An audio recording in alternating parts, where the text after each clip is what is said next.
할렐루야. 예, 오늘 저는 십자가상에서 남기신 7 말씀이라는 제목으로 은혜의 말씀을 나누고자 합니다. 우리 예수님께서 십자가에서 죽으실 때에 남기신 7 말씀이 있습니다. 예수님께서 이 세상에 오셔서 고난을 받으시고 십자가상에 올라가셨을 때 7 말씀을 남기셨는데 일반 보통 사람들도 마지막 최후에 죽으면서 남기는 말, 그것은 매우 중요하죠. 유언이라고 합니다. 우리 예수님께서 십자가에 달리셨을 때 아침 9시부터 오후 3시까지 주님께서 그 고통 가운데 7 말씀을 하셨는데 이것도 유언적인 말씀으로 볼 수가 있습니다. 유언이라는 것은 법률 행위입니다. 법적인 구속력이 있어요. 그러나 유언한 사람이 죽어야 죽은 후부터 법적 효력이 발생합니다. 그래서 히브리서 9장 16절에 보면은 유언은 유언한 자가 죽어야 되나니 유언은 그 사람이 죽은 후에야 그 유언이 견고하다 그랬어요.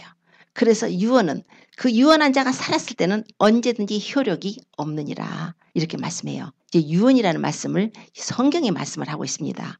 창세기 3장 15절에 보면은 하나님께서 이제 구세주의 약속을 하시죠. 여자의 후손으로 구세주를 보낼 텐데 그래서 그 아담과 하와를 유혹해서 타락해서 죄를 범하게 한 그 마귀, 옛뱀, 마귀라고도 하고 사단이라고도 하고 온 천하를 꿰는 그 자에게 하나님께서 선전포고를 하시는 거예요. 전쟁 선포를 하시는 거예요. 내가 너로 여자와 원수가 되게 하고 너의 후손도 여자의 후손과 원수가 되게 하겠다. 여자의 후손은 네 머리를 상하게 할 것이고 너는 그의 발꿈치를 상하게 할 것이라. 이런 모든 성경을 통해서 예언된 하나님의 말씀들이 이루어지기 위해서는 유언한 자가 죽어야 그 유언이 법적 효력이 발생한 것처럼 우리 예수님께서 죽으심으로 말미암아 모든 하나님께서 그 메시아를 보내시겠다는 그 약속의 말씀부터 우리 주님이 오셔서 하셨던 모든 말씀이 다 이제 법적으로 효력이 발생하게 되는 거예요. 그래서 그거에 대해서 이제 히브리서 9장 16절에는 유언은 유언한 자가 죽어야 된다. 유언한 자가 살았을 때는 언제든지 효력이 없다. 그 사람이 살았을 때는 효력이 없고 죽은 후에라야 견고하다. 이제 이런 말씀을 해요. 자, 오늘 주님께서 십자가상에 달리셔서 7 말씀을 하신 것은 유언적인 말씀이에요. 그러면 법적인 효력이 있다는 거죠. 법적 구속력이 있다는 거예요. 법률 행위라는 것이에요. 우리 예수님께서 이 세상에 오셨죠. 동정녀 마리아를 통해서 예수님이 성령으로 잉태해서 우리 예수님이 성육신 하셨죠. 이게 다 하나님께서 하나님의 법에 합법적으로 우리 죄인된 인간들을 구원하시기 위한 합법적인 절차들이었어요. 예수님께서 빌라도에게 가서 재판을 받으셨죠. 이런 것이 다 우리 죄인들을 구원하시기 위한 하나님의 합법적인 어떤 법적인 절차예요. 이 모든 절차를 지금 다 맞추시고 예수님께서 십자가상에서 올라가셔서 9시부터 오후 3시까지 주님께서 그 죽음의 고통을 당하시는데 그 죽음의 고통을 당하시는 그 시간이 주님께로서는 이제 마지막 하나님께 드리는 우리를 위해서 기도하시는 대제사장적인 기도이시기도 하시고 뿐만 아니라 이것이 법적인 효력이 발생하도록 이제 하나님께 올려드리는 내용이에요. 그래서 오늘 주시는 하나님의 그 말씀이 굉장히 중요합니다. 우리 주님께서 6월절 전날에 마지막으로 제자들과 함께 6월절 그 의식을 행하시고 그러고 나서 주님께서 갑자기 이제 중간에 일어나셔서 떡을 떼시면서 제자들에게 너희가 이것을 다 받아 먹어라. 이것은 내 몸이라고 주님이 하셨어요. 그리고 또 식후에 잔을 가지시고 사례하시고 또 주님께서 제자들에게 주시면서 너희가 이것을 다 받아 마시라. 이것은 많은 사람을 위하여 흘리는 바 나의 피, 곧 언약의 피라. 주님께서 갑자기 떡을 주시고 포도주 잔을 주시면서 주님이 깨뜨리실 몸, 주님이 흘리실 피를 말씀을 하신 거예요. 이게 지금 주님께서 이제 성만찬을 제정하신 사건입니다. 그동안에는 짐승의 피로다가 짐승 6월절 양을 잡아가지고 그 출애굽할 당시에 출애굽기 12장에 나오는 그 6월절 양 그 규례를 계속 이스라엘 민족들에게 지키라고 하셨는데 언제까지? 바로 약속하신 자손이 오시기까지 하나님께서 보내주실 그 메시아 때가 참이 하나님이 그 아들을 보내사 여자에게서 나게 하실 그때까지 하나님이 아들이 오셔서 그 짐승의 피를 가지고 짐승으로 제사를 드려서 하나님께 속죄 제사를 받던 그것을 폐하시고 옛 법을 폐하시고 이제 새 언약으로 우리 예수님이 직접 오셔서 자신의 몸을 십자가에 들여주시기 위해서 오셨을 때 주님께서 이제 다음 날이면은 이제 6월절 날에 주님께서 십자가의 고난을 받으실 것이기 때문에 주님께서 제자들에게 성만찬을 하시면서 이것이 내 몸이고 이 잔이 내 피다. 이렇게 말씀을 하셨어요. 그러고서 이것을 이제 기념하라고 이제 하셨습니다. 그래서 우리가 지금 주님이 오실 때까지 성만찬을 행하고 있는 것입니다. 주님이 그날 밤에 성만찬을 하시고 겟세마네 동산에 올라가셨죠. 이미 가룟 유다는 싹 빠져나가가지고 대제사장들에게 예수님을 은 30에 팔기로 약속을 했기 때문에 지금 가서 예수님이 계신 그 겟세마네 동산으로 그들을 끌고 가기 위해서 나갔고 다른 제자들과 예수님은 겟세마네 동산에 올라가셔서 제자들더러 기도하라 하셨고 예수님은 가서 거기서 아주 심한 통곡과 눈물로 하나님께 기도를 올리고 계시는 것입니다. 왜요? 이제 주님께서 골고다 언덕의 십자가에서 주님이 피 흘리고 죽으실 텐데 그것을 주님이 감당하실 수 있는 주님이 잘 하셔야만 하거든요. 주님이 꼭 우리를 위해서 십자가에서 죽으셔야만 하거든요. 그 일을 이루셔야 우리 죄인들이 용서를 받기 때문에 주님은 그 이 사명을 가지고 이 세상에 오셨는데 그거를 감당을 하셔야 되는데 주님도 힘을 받아야 돼요. 하나님으로부터 그 은혜를 받아야 돼요. 우리가 무슨 일을 할 때 내 힘으로 하는 것은 금방 푹 사그라지죠. 힘이 없어서 못해요. 하나님의 은혜가 임해야 됩니다. 주님도 그 일을 감당하실 때 주님이 내가 할 수 있어요 하는 거 없었어요. 아버지 하나님께 심한 통곡과 눈물로 그 일을 위해서 아버지여 할 수만 있으면 이 잔을 내게서 옮겨주십시오. 그러나 나의 원대로 마시고 아버지의 원대로 되기를 원합니다. 천사들이 와서 주님을 수정들었어요. 예수님께서 통곡하시며 땀 흘리시며 애쓰며 기도하실 때 그 흐르는 땀이 핏방울같이 땅에 떨어졌다고 이렇게 기록을 하고 있습니다. 주님께서 그 일을 위해서 그렇게 기도하셨더니 경외하심을 인해서 하나님으로부터 들으심을 얻었다고 히브리서에 말씀을 해요. 들으심을 얻었다는 것은 주님께서 십자가에서 죽으시기까지 하나님께서 모든 길을 인도하실 것이라는 거예요. 감당할 만한 힘을 주실 것이라. 그리고 주님께서 이제 응답을 받으시고 이제 기도를 끝내고 오셨을 때 가룟 유다가 대제사장들, 장로들이 보낸 그 하속들을 데리고 그리고 로마 군대까지 그리고 천부장까지 그러니 얼마나 많은 사람이 왔어요. 천부장이 왔어요. 예수님을 잡으러 겟세마네 동산에 그 막 횃불을 들고 등불을 들고 막 검을 가지고 막 몽둥이를 가지고 왔는데 그렇게 해서 예수님을 범죄자로 취급을 하고 예수님을 잡아서 그 해에 대제사장이었던 가야바, 안나스는 그 가야바의 장인 그쪽으로 데리고 갑니다. 거기서 예수님이 종교재판을 받으시죠. 종교재판을 받으시는데 거기서 이제 예수님한테 시문을 하면서 거짓 증인들을 많이 세웁니다. 그래가지고 거짓 증인을 세우는데 마지막으로 대제사장이 묻는 거예요. 네가 바로 찬송받으실 자의 하나님 아들 그리스도냐? 이렇게 물어요. 주님께서 내가 그니라. 내가 그니라. 앞으로 인자가 권능의 보좌 우편에 앉은 것과 하늘 구름을 타고 오는 것을 너희들이 볼 것이다. 그랬더니 참남하다. 하나님의 이름을 망령되게 하겠다. 우리가 더 무슨 증거를 요구하려. 이 사람은 사형에 해당하다. 이래가지고 종교재판에서 예수님을 사형으로 확정을 합니다. 그래가지고 자기들이 예수님을 십자가에 못 박게 해서 빌라도에게로 예수님을 넘겨주게 됩니다. 빌라도에게 가서 3심 재판을 받으셨어요. 세상 재판도 1심, 2심, 3심 있듯이 빌라도는 중간에 헤로당한테까지 보내가지고 무죄라는 걸 증명을 했어요. 예수님은 무죄시죠. 빌라도도 다 재판을 한 후에 무죄다 그랬어요. 이 사람은 무죄다. 그들의 제목이 뭐였냐면 이 사람이 유대인이 왕이라는 제목이에요.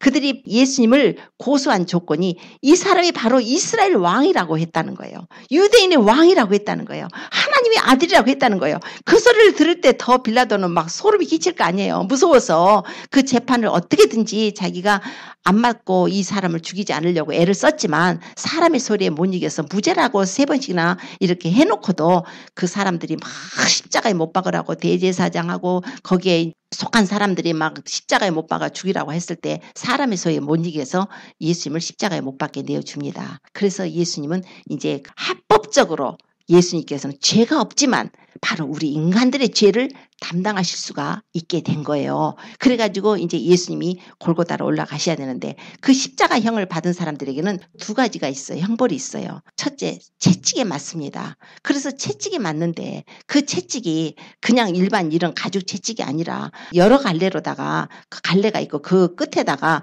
날카로운 뼈라든가 이 납조각 같은 걸 달아가지고 한 번씩 때리면 그냥 살에 꽉 박히는 거예요. 그러면 그걸 잡아떼면 살점이 우두두둑 떨어집니다. 그러면 그때 당시에 40대씩을 때린다고 하니까 얼마나 많은 그 상처, 뼈가 어그러지고, 다윗은 시편 22편에 메시아의 죽음을 미리 보고 이렇게 말을 해요. 나는 벌레요, 사람이 아니다. 사람의 회방거리고 백성의 조롱거리입니다. 미리 보고 그리스도 메시아가 오셔서 자기 백성들에게 당하실 고난. 나는 물같이 쏟아졌고 내 모든 뼈는 어그러져 버리고 내 마음은 촛밀 같아서 내 속에서 녹았고 내 힘은 말라서 질그릇 조각 같고 내 혀가 입틀에 붙었다. 이렇게 말을 해요.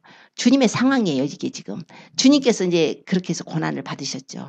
그럴 때 주님께서 채찍에 맞으시고 피를 그렇게 많이 흘리셨는데 또 그 다 맞고 난 다음에 십자가를 지고 본인이 그 사형장으로 가야 됩니다. 그래서 골고다 산으로 올라가셔야 되는데 주님은 정말 사지로 끌려가는 어린 양같이 털 깎는 자 앞에 잠잠한 양같이 주님께서 그걸 감당을 하셔서 다 맡으시고 하는데 너무 피를 많이 흘렸고 너무 힘이 들지만 주님께서 쓰러지고 그럴 때 구레네 사람 시몬을 데리고 와서 예수님의 십자가를 같이 지고 가게 합니다.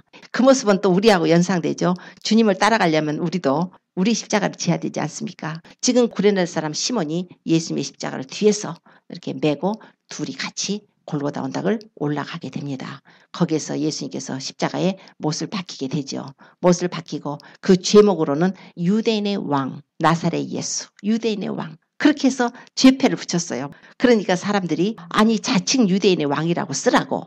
그러니까 빌라도가 나의 쓸 것을 썼다. 이렇게 해서 죄패를 붙이고 예수님이 십자가에 못을 박히셨습니다. 거기 보니까 대제사장들, 그 서기관들, 장로들 그리고 지나가는 사람들이 거기서 예수님을 비웃고 조롱하고 네가 하나님의 아들이야. 네가 그리스도야. 네가 남은 구원했어도 자신을 구원 못해? 당장에 내려와서 네가 하나님의 아들인 것을 증거해봐. 네가 남은 구원했지? 내려와서 네가 그리스도인 것을 증명해봐. 그때 십자가 양쪽 좌우에 강도 두 사람을 같이 못 박았다고 성경이 말씀을 합니다. 그 사람들까지 막 같이 조롱하는 거예요. 사람들이 고갯짓을 하고 이렇게 할 때 오늘 첫 번째 말씀입니다. 누가복음 23장 34절에 나오는 말씀이에요. 아버지여 저희를 사하여 주옵소서. 자기의 하는 것을 알지 못함이니이다. 주님께서 지금 유언적인 말씀을 하는 거예요. 아버지여 저희를 사하여 주옵소서. 자기의 하는 것을 알지 못함입니다. 자, 그러면 주님께서 하셨던 이 기도가 당시 예수님을 십자가에 못 박았던 로마 병정들입니까? 아니면 오직 거기에 있었던 대제사장들, 장로들, 서기관들 그 옆에서 예수님 십자가라고 못 박으라고 조롱했던 자들에게만 하시는 것입니까? 그게 아니에요.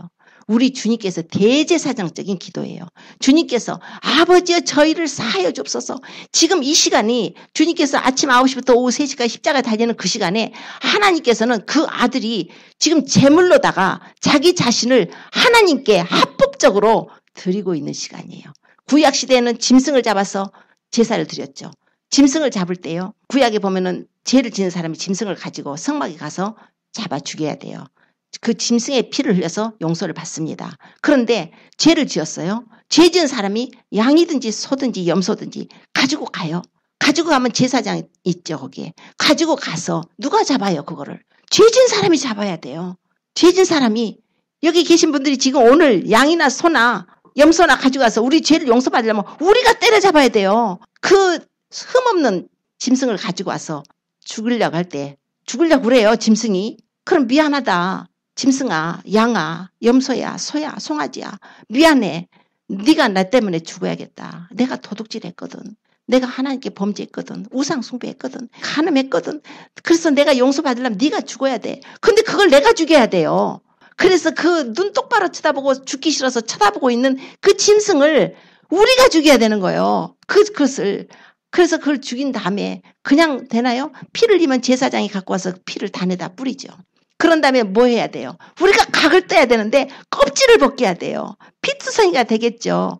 껍질을 벗기고 각을 떠요. 마디마디 각을 떠서 번제단 위에 올려드릴 수 있도록. 이렇게 해서 내가 용서받게 짐승이 대신 피 흘려서 죽는 제사예요. 그것을 한 번이 아니고 해마다 해야 되고 죄질 때마다 해야 되고 이게 바로 제사인데 우리 주님께서 마치 그런 제사처럼 우리가 죄를 용서받기 위해서는 아무 죄도 없는 흠없고 점없는 어린 양이 그렇게 대신 죽임을 당해서 우리가 죄를 용서받는, 대속의 피를 흘려서 용서받는 대속법이에요. 하나님이 주셨습니다. 내가 이 피를 너희에게 줘서 단에 뿌려서 너희 생명을 속하게 했다고 레위기 17장 11절에 말씀해요. 육체의 생명은 피가 있기 때문에, 피가 죄를 속하기 때문에 이 짐승의 피라도 너희들이 흘려서 너희 죄를 용서받으라는 거예요. 그러나 하나님의 아들이 오셔서 우리 죄를 이제 맡으시고 우리 죄를 담당하시고 십자가의 고난을 받으셨을 때, 십자가의 고난을 받으시는 그 과정을 보면 예수님께서 채찍에 맞으셔서 온몸이 그렇게 피 흘리고 머리에는 과시관을 써서 얼굴에 피가 흐르고, 이제는 양손과 양발에 이제 예수님이 못 박히시고 죽으신 거 후에 확인하러 옆구리까지 창에 찔려서 물과 피를 쏟게 되시죠. 자, 이게 바로 마치 구약시대 짐승을 잡아서 우리 죄를 용서받은 것처럼 예수님이 그렇게 당해주신 것이에요. 우리가 예수님을 믿으면 구원받는다고 그러니까 그냥 예수님, 그래 그분을 믿으면 구원받으니까 내가 아는 것으로 그 사실을 안다고 인정하는 것이 믿음이 아니에요. 내 죄 때문에 아무 죄도 없으신 우리 예수님이 그렇게 고난을 받으셨단 말입니다. 찔리고 상하고, 그래서 그가 찔림은 우리의 허물을 인함이요 그가 상함은 우리의 죄악을 인함이라. 그가 징계를 받음으로 너희가 평화를 누렸다고 말씀을 해요. 그가 채찍에 맞음으로 너희가 남을 입었다. 우리 죄를 용서받기 위해서는 누군가 죄 없는 분이 대신 우리 죄를 용서를 해 주실 수가 있겠는데, 이 세상에 사는 어떤 사람도 우리 죄를 용서받게 하기 위해서 자기가 대신 주겠다고 할 사람도 없거니와, 이 세상에 아담의 혈통을 타고난 모든 인간은 의인은 없나니 하나도 없다고 그랬어요. 모두가 원죄가 유전되었기 때문에 죄를 안 짓고 태어난 사람이 없어요. 죄가 유전돼 처음부터서, 죄가 유전돼서 태어난 것뿐만 아니라 그 원죄로 인해서 우리의 본성이 타락하고 부패하고 죄악으로 다 오염돼 버렸기 때문에 살면서 죄를 얼마나 많이 짓고 사는지 몰라요. 다른 사람을 아무리 내가 사랑해서 그 사람 죄를 내가 대신 맡을게요 할지라도 너는 네 죄로 죽고 저 사람은 저 죄로 죽는다는 거예요. 우리 죄를 용서받기 위해서는 오직 한 길밖에 없으셨는데, 그것은 바로 누군가 죄 없는 사람이 오셔서 우리 죄를 담당해 주시겠다고 하면 되는 거였어요. 누군가 우리의 인류의 대표가 되어주셔서 우리 인간들의 죄를 맡으실 분이 필요했기 때문에 하나님께서는 그 아들을 보내셨는데, 하나님은 영이셔서 하나님은 우리 인간들, 피가 있고 육체가 있는 인간들을 대신 용서를 받게 하실 수가 없기 때문에 하나님의 아들이 성육신에서 오셔서 그 몸이 우리 죄 때문에 희생되어질 수밖에 없었던 거예요. 주님의 그 몸이 얼마나 고귀하신 하나님의 아들, 그 몸을 아주 곱게 여기서 살다 가셨어도 너무나 감격스러운 하나님의 그 창조주가 오셨다 가시는 건데, 그 몸을 우리 죄를 용서받기 위해서는 그 몸을 희생시킬 수밖에 없었다는 거예요. 예수님께서 그 사명을 가지고 오셨고, 그 사명을 감당하시기 위해서 예수님께서는 이 땅에 33년간을 기다리셨습니다. 33년 동안을 기다리셨다가 이제 예수님께서 30살 정도부터 예수님이 이제 그 사역을 시작하셨죠. 구약도 보면은 보통 30세부터 이제 제사장 그 직분을 맡게 됩니다. 이제 숫자가 너무 적어지고 그러면은 뭐 이제 견습처럼 25세도 되고 20세까지도 이렇게 해서 제사장이 너무 없을 때, 무슨 전쟁에 나가서 뭐 어땠거나 이렇게 해서 없었을 때는 그렇게 해서 견습처럼 해서 하지만, 원래부터는 30세부터 이렇게 이제 제사장 직분을 맡을 수가 있어요. 우리 예수님께서 30살부터 주님께서 공생의 사역을 하셨다는 것은 법에 맞게 똑같이 예수님도 기다리신 거예요. 예수님이 오셔서 왜 30살까지 기다렸었다가 30살부터 공생일을 하셨을까요? 바로 그때 예수님이 제사장, 우리 예수님 우리의 대제사장이시기 때문에 우리의 죄를 담당했어서 우리 예수님이 대제사장 역을 하시기 위해서 그 일을 시작하셨고, 예수님은 지금 자신의 몸이 십자가에 매달려 있는 거예요. 어떻게 해요? 아무 죄도 없으신 분이 우리 죄를 주님이 맡아버린 거예요. 우리 죄를 모든 사람의 아담의 후손의 인류의 죄를 다 담당해서 예수님이 지금 맡아서 십자가에 달리셨기 때문에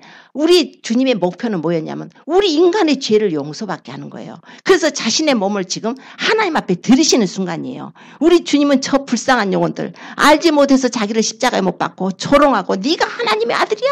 내려와봐. 제가 남은 구원했어도 자기는 구원 못해? 우리 주님께서 자신을 구원하려고 하면 우리가 다 지옥을 가요. 그래서 겟세마네 동산에서 우리 주님이 잡히실 때 베드로가 그냥 의분에 차서 말고의 귀를, 오른쪽 귀를 잘라버리잖아요. 그럴 때 예수님께서 검 쓰지 마라. 검을 쓰는 자는 검으로 망한다 하시고 내가 아버지께 구해서 12영 더 되는 천사를 보내게 할 수 없는 줄 아느냐. 그렇게 되면 성경에 이렇게 되리라고 예언한 내용이 어떻게 이루겠느냐. 우리 주님께서는 성경을 통해서 계속적으로 주님이 오셔서 우리 죄를 담당해서 죽으심으로 구세주가 되실 것을 예언을 해주셨기 때문에 이제 그 일이 이루기 위해서 예수님께서는 이제 그 약속대로 우리 예수님께서 십자가에 올라가셔서 피를 흘리시는 과정에 하나님 앞에 올려드리는 과정이에요.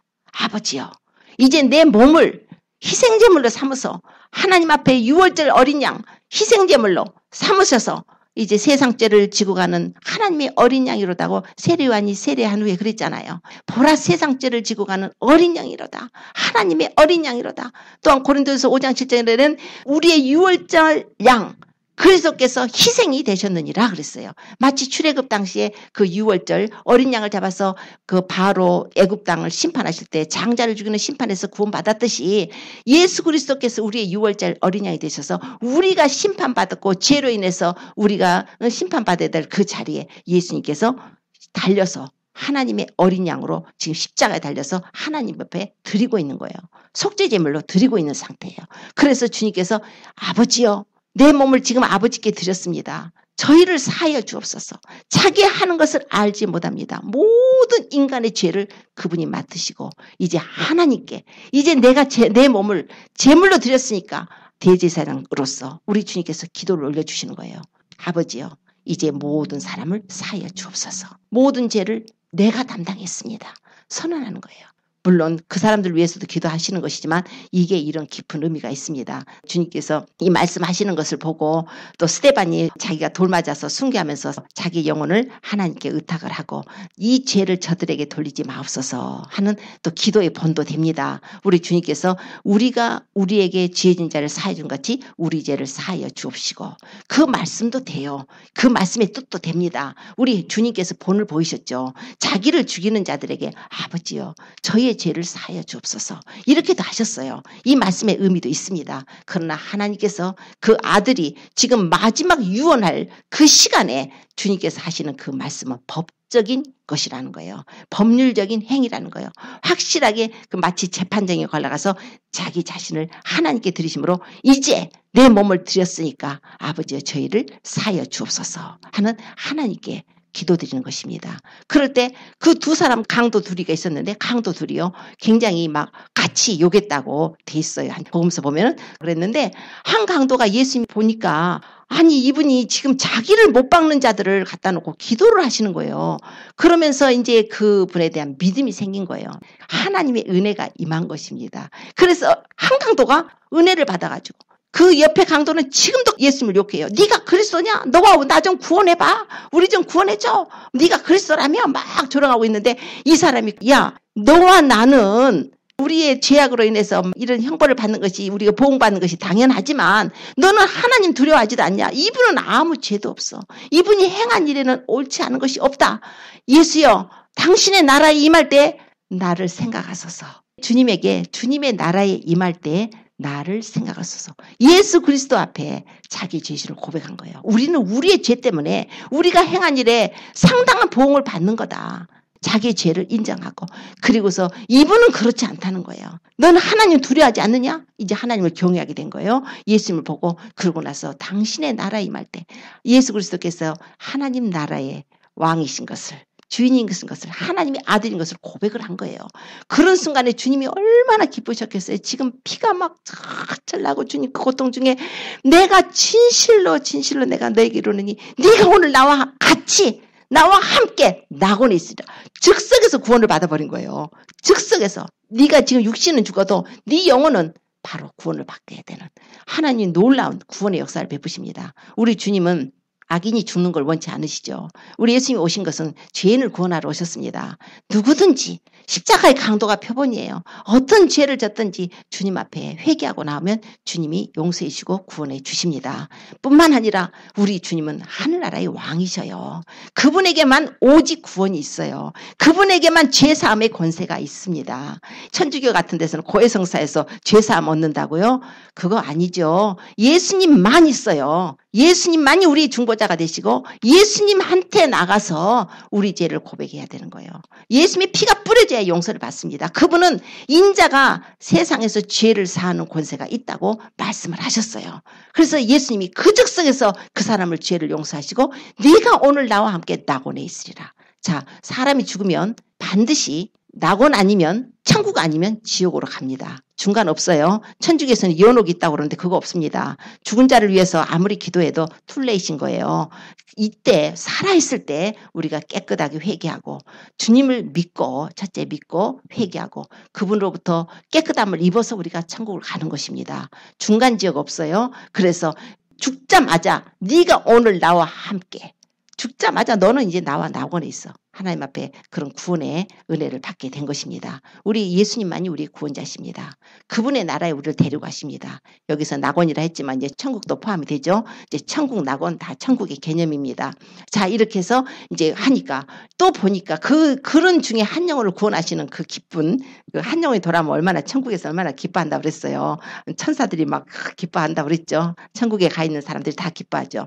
그런 중에 어머니를 보니까 어머니가 그 지금 십자가 옆에서 지금 울고 계시는 거예요. 어머니 내려다 보니까 어머니하고 이모하고 그리고 글로바의 아내 마리아하고 막달라 마리아하고 그 사람들이 또 울고 섰으니까 거기 옆에 또 마치 사도 요한이 있었어요.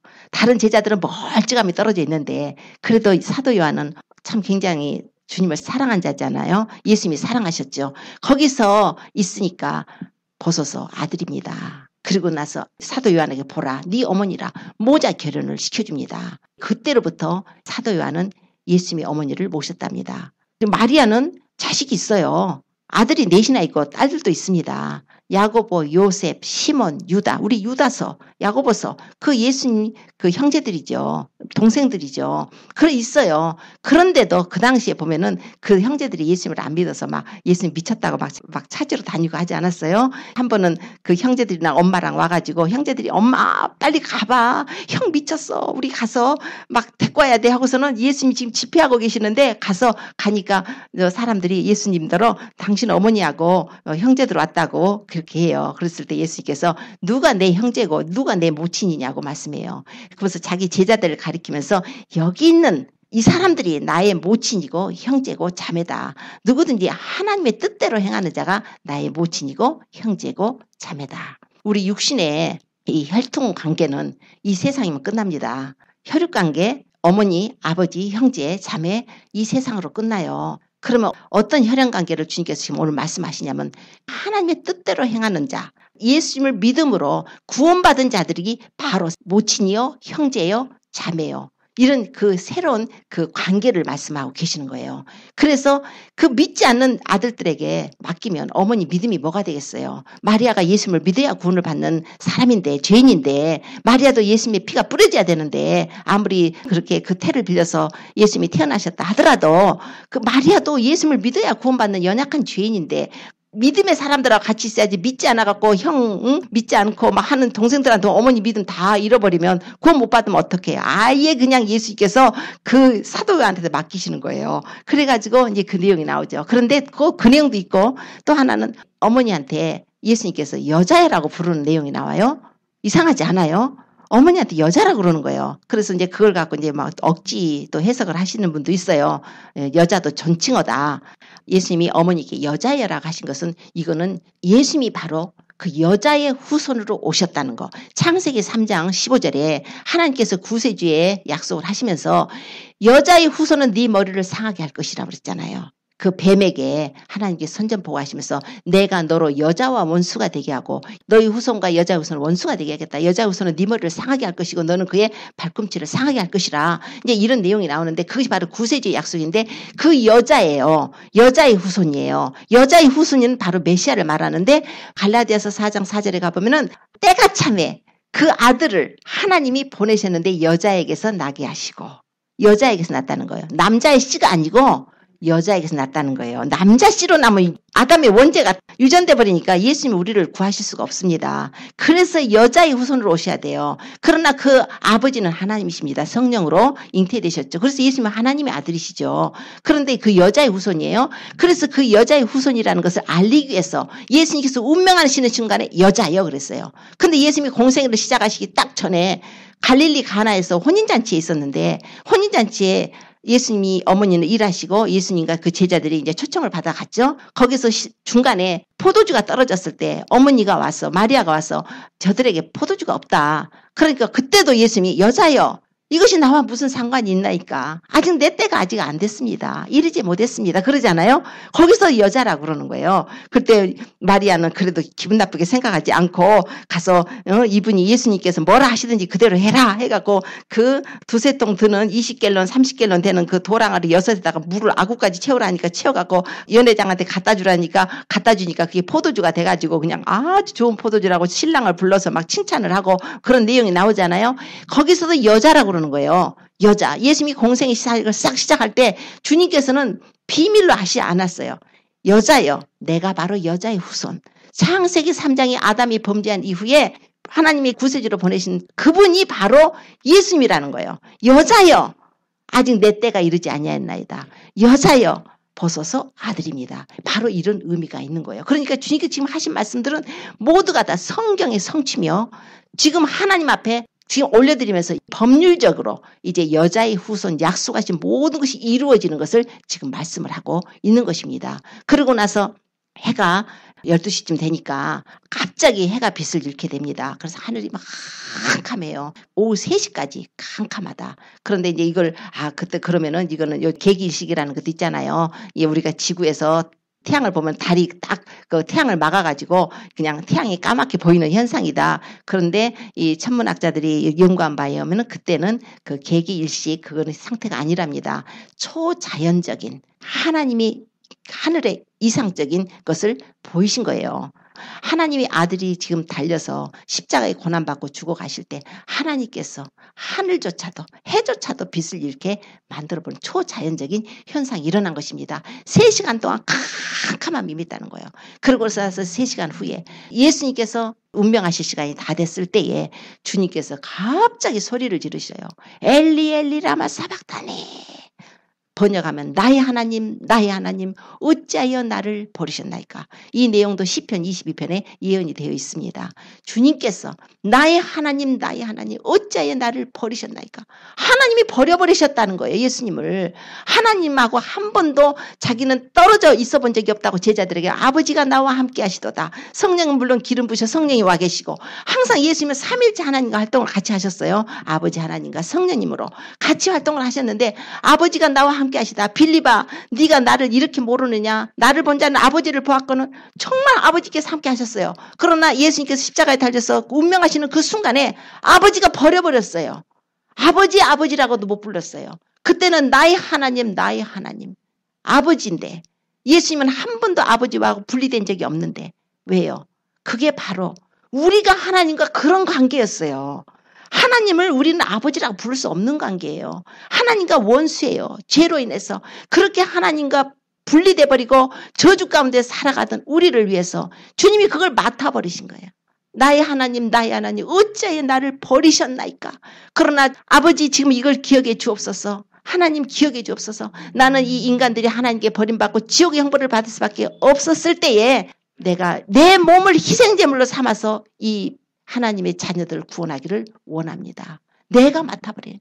내가 그 하나님께 버림받은 그거를 내가 맡을 테니까 하나님 이제 우리를 버리지 마시고 고아처럼 버려두지 아니하시고 성령이 오시면 성령께서 오실 때 예수님이 오신다 함께 하신다 그랬잖아요. 내가 너희와 함께 하리라. 바로 예수님이 죽으셔야만 성령님이 오셔요. 성령님이 오셔야 우리가 하나님의 자녀로 회복됩니다. 성령님이 오셔서 우리 인을 치시고 우리 죽은 영을 살려야 우리가 그때 인침을 받고 성령으로 거듭나서 하나님의 자녀가 되는 거예요. 하나님으로부터 버림받았던 우리가 이제 하나님으로부터 이제 자녀라고 사랑받는 자녀라는 그런 관계를 회복하게 하시기 위해서 예수님은 죄덩어리가 돼서 우리 죄를 담당하시고 예수님을 버려버리셨어요. 죄를 심판하신다는 거예요. 지금 예수님은 그 죄예요. 하나님 보실 때는 인간의 더러운 죄와 허물을 주님이 다 맡으셨어요. 죄를 심판하고 계시는 거예요. 버려버리셨죠.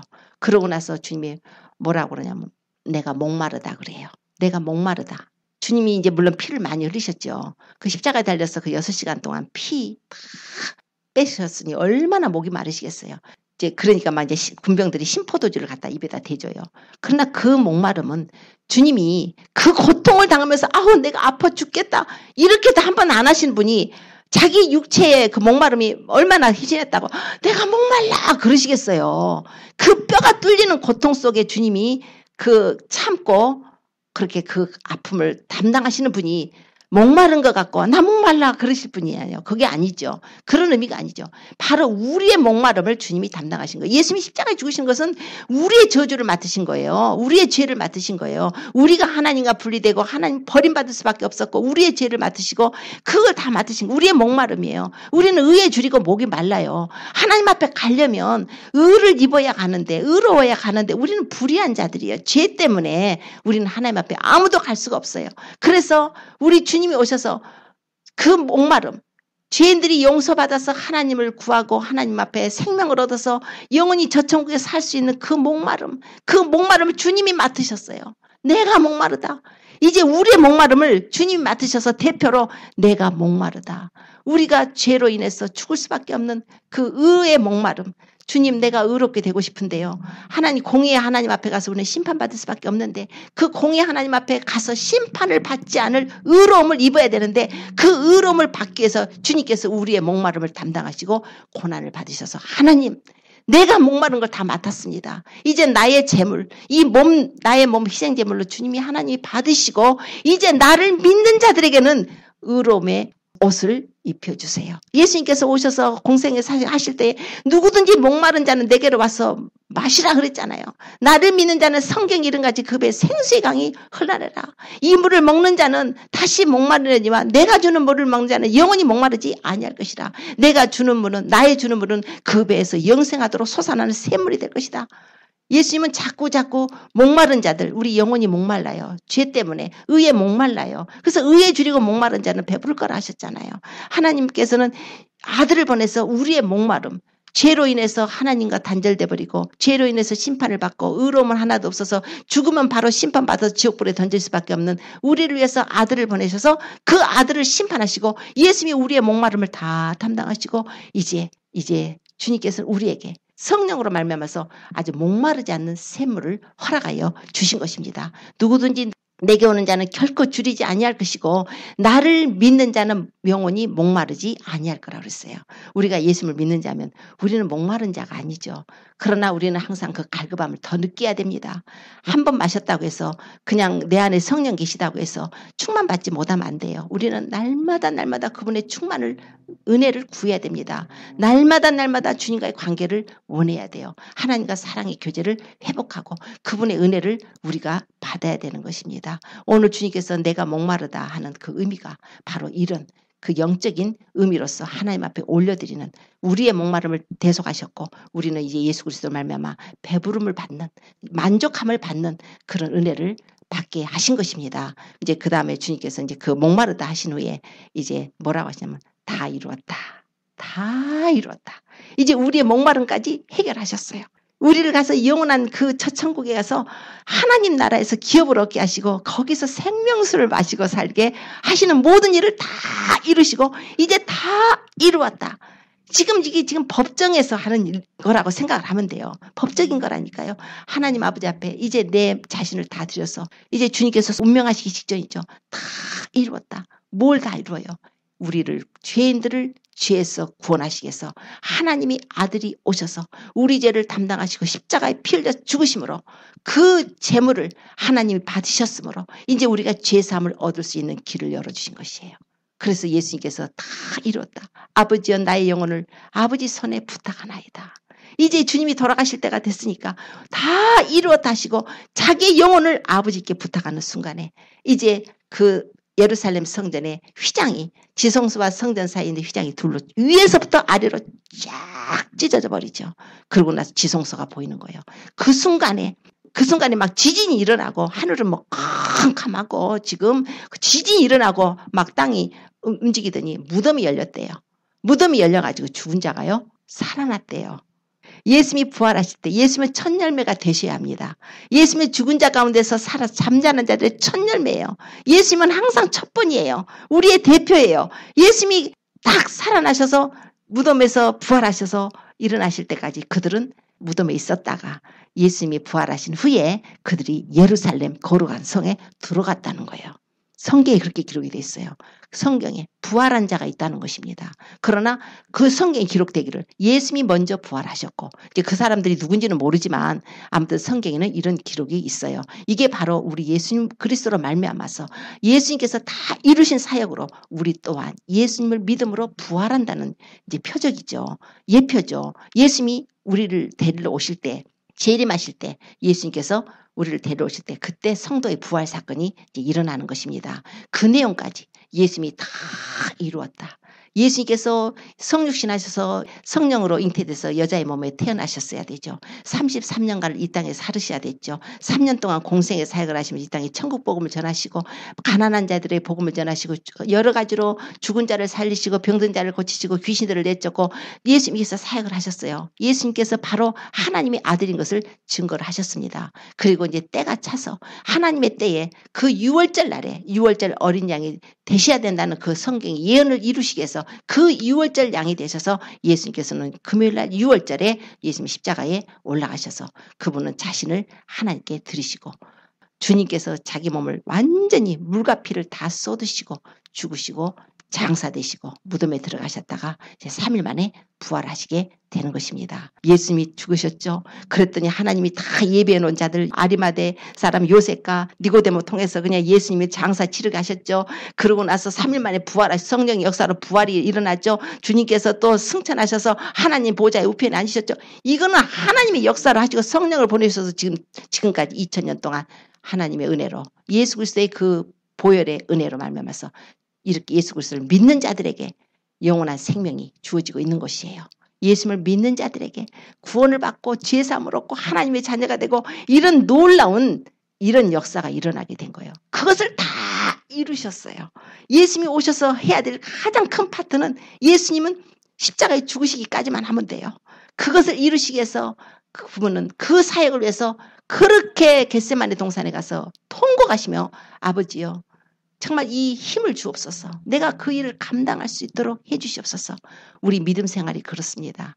그냥 기도 없이 그냥 이렇게 신앙생활하는 거 없어요. 반드시 하나님 앞에 우리 신앙을 미끄러지지 않도록 끝까지 믿음 지켜서 우리 주님 오실 때 올라갈 수 있도록 우리가 그걸 구해야 됩니다. 말씀과 기도를 무장하라는 것이 바로 그래서 그래요. 우리가 식어지지 않도록 우리 마음이 마지막 때로 가면 사랑이 식어진대요. 다른 사람 이웃끼리 사랑이 식어지는 것도 있겠지만 사실 그래요. 인간적인 사랑도 많이 식어졌죠. 그러나 첫째가 하나님에 대한 사랑입니다. 하나님께 대한 사랑이 식어져 버려요.